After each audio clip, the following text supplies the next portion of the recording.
Hey guys, super excited stuff happening over here. This week, we're closing escrow on this property. This is the oldest avocado tree on the property. And for sure what was planted was a bacon avocado. It's doing its job pollinating the Hass avocados on the property. But only part of this tree that's actually a bacon avocado is this long big tree going out this way. So if you look up into the trees, this is all bacon avocado. Most of the tree grew out of the rootstock, and it's a super cool long neck old ancient avocado that's been here climatized to this climate. They don't really like to grow in this subtropical place that we live in, Fillmore. It might be super fun for us to graft this tree and make more of them, and so people can have cool long neck avocados here in Southern California. And so this tree is producing bacon avocados, which nobody really likes, but having bee pollinators is super important for your A-type avocados. An A-type avocado is Hass, a B-type avocado is Fuerte or Bacon or Zutano, Coda Sherwell. Those are all common pollinators that we use. But sometime, a long time ago, the rootstock grew its way up and nobody clipped it off. And this tree grew all this portion, another kind of tree from the rootstock. And 100 years later, here I am standing in the tree, super excited about the weird avocado. This is this super cool long neck avocado, ancient, on this 100-year-old plus tree. This is the oldest tree in the orchard. We're excited. We're gonna graft more of them. We're gonna make a whole row of these long avocados in the orchard. Every Hass avocado tree is a cut from the first Hass avocado tree. Hass was a mailman here in Ventura County, and he used to create seedlings from the avocados from the local Mexican restaurant. He would sprout those seedlings and he would graft on Fuerte. Fuerte was the cultivar of the time. One of the Fuertes didn't take, and the seed took off and it grew in his yard, and his kids told him, "Dad, this avocado is better than any of the other avocados." And that is how the Hass avocado, the #1 cultivar that we use, was born. Now, this is a seedling tree here on my ranch. It's not a variety that's been patented or that exists out in the world. And it's a very basic green skin, easy to peel, medium thickness skin, good amount of fat content avocado. And maybe it would be nothing to write home about, except for we've gone up over 120 degrees here twice since we've lived here. And one time was early in the avocado season in July. And every avocado here dropped all their baby avocados onto the ground. Every single one dropped them all, except for this tree. This tree held on to all of its avocados. And so we realized that this tree was special. And maybe it's not gonna be the next Hass avocado, but we grafted about 100 of these onto rootstock, and we've given them away to friends and family, and we're calling it the climate change avocado. Actually, we named it the River Moon avocado for my kids. I did not have Soul at the time. And this avocado, even if it gets really hot, it's a good family avocado to have. And so we've made a bunch of these, we've given them away, we planted a row across the street, and we still have some in our greenhouse for people. But it does not lose its fruit up to 120 degrees, and it also it's frosted multiple days in the last couple of weeks, and you see 0 frost damage. So it doesn't get damaged by heat, and it doesn't get damaged by frost. And as our world moves in different directions, I actually think that this is going to be important. And so we've saved this tree and we've reproduced it a bunch. You might not be able to see, but there's actually so many avocados here just on this branch. There's 1, 2, 3, 4, 5, so many right here. And if you look up into the tree, there's a lot. It's easy to peel, high fat content, green skinned avocado with a loose seed. These are ways that we distinguish avocados. When you see a chart, it will say whether the seed is tight or the seed is loose. It will say how thick the skin is, how easy to peel it is, and what the percentage of fat is. So there's a medium thickness on the skin, a medium fat, a loose seed, and it's a green skin, and it stays green even when it gets ripe. And while we're talking about avocados, look at this lamb haas tree. There's so much about it that I love. Just about 2 years old. Look at these avocados all clustered. I love how the tree is covering the avocados and protecting it from the sun so you don't get sunburned avocados. I love how it has clusters almost like grapes.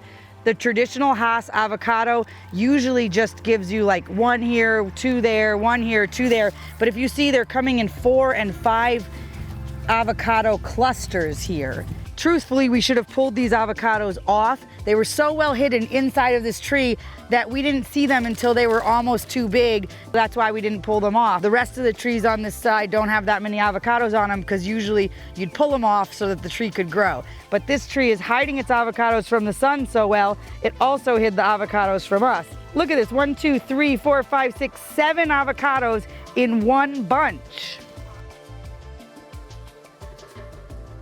Today we're going to graft some of our avocados, but let me rewind a little bit. This row is some of the very first avocados that we planted here on the property. This tree is about 2.5 years old.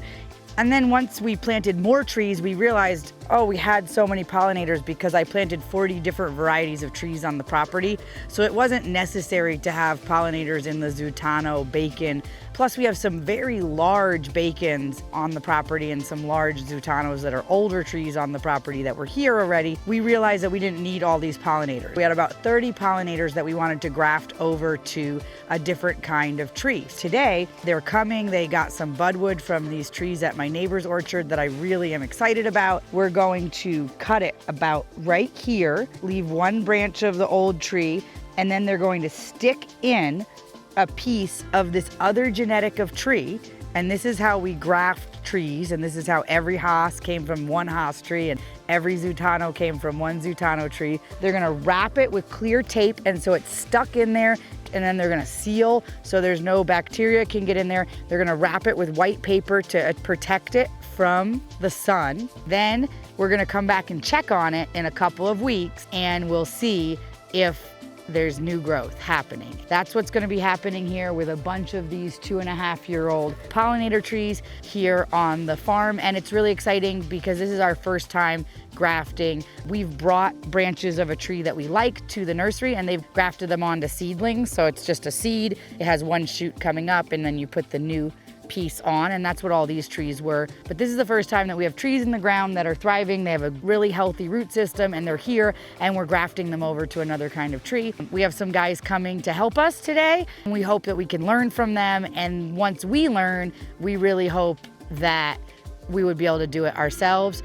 We're really, really excited about this happening, and it's our first time grafting here at Engelhart Farm. Wish us luck. We look forward to showing the progress in a couple of weeks, and then in a couple of months, update on those avocado trees. First things first, cut the top of the tree off and lay it on the ground. Pick a piece of budwood that's perfect. Slice a V on the budwood, and then slice a V into the stump. Stuck it in there nice and snug, like a bug in a rug. Now wrap it with plastic to keep it really secure. And the hope is that the life force from the big part of the tree will pass right through into that little part of the other tree, and they will join together and be one tree for all of history. Ultimately, all avocados are done like this. Some are done when they're just a seedling in the nursery, and others are grafted over when they're bigger. But every Haas essentially is from one Haas tree. Every Zutano is from one Zutano tree. Every navel orange came from one navel orange at a Tibetan monastery. Simon. See, they cut the top of the tree off and just leave one branch. Sealing it up. You see, they took the budwood from another tree and put it onto this Zutano tree, and now those are gonna start growing. And they put some sealer and some tape some sticks to protect it, and then they're gonna cover it with white paper to protect it from the sun so it doesn't get sunburned.